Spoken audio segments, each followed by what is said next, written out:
ay rated SPG. Striktong patnubay at gabay ng magulang ang kailangan. Maaaring may masiselang tema, lengguwahe, karahasan, sexual, horror o droga na hindi angkop sa mga bata.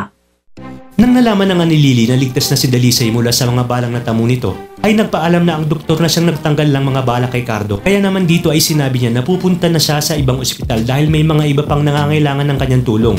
Dagdag pa ng doktor na may papalit sa kanya na babaeng doktor para rin matutukan ng mabuti ang kondisyon ni Cardo. Kaya naman pumayag na si Lily at sinabi na bilisan dahil naiinip na siyang ibandera si Cardo sa media. Sa kabilang banda, sa hindi inaasahang pagkakataon na ang magiging bagong doktor pala ni Cardo ay ang dating Black Ops na si Lia Mante na nag-migrate na nga sa ibang bansa at doon ipinagpatuloy ang pag-aaral ng medisina dahil na rin sa kagustuhan ng kanyang mga magulang at para na rin sa kanyang kapatid na si Audrey.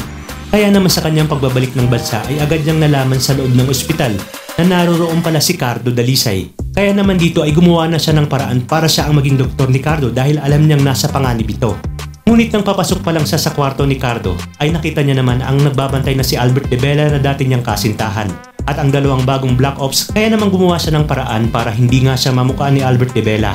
At dito nga ay nagtagumpay siyang makapasok sa kwarto ni Cardo. At dahil nga mulat na si Cardo at nagukunwari na lang na wala pang malay ay laking gulat naman ni Cardo nang tawagin siya ni Lia at sinabi na huwag mag-alala dahil gagawin niya ang lahat para maitakas ito. Kaya naman dito ay muli nang iminulat ni Cardo ang kanyang mga mata at tinanong si Lia kung bakit naroroon. Dito na nga sinabi ni Lia na hindi na importante yon at ang mahalaga ay maitakas nga siya sa ospital sa lalong madaling panahon dahil alam niyang nanganganib nga ang buhay nito. Sa inyong palagay, matagumpay kayang maililigtas ni Lia ang hari ng mga agila na si Cardo Dalisay? Iyan ang mga dapat nating abangan sa FPJ's Ang Probinsyano.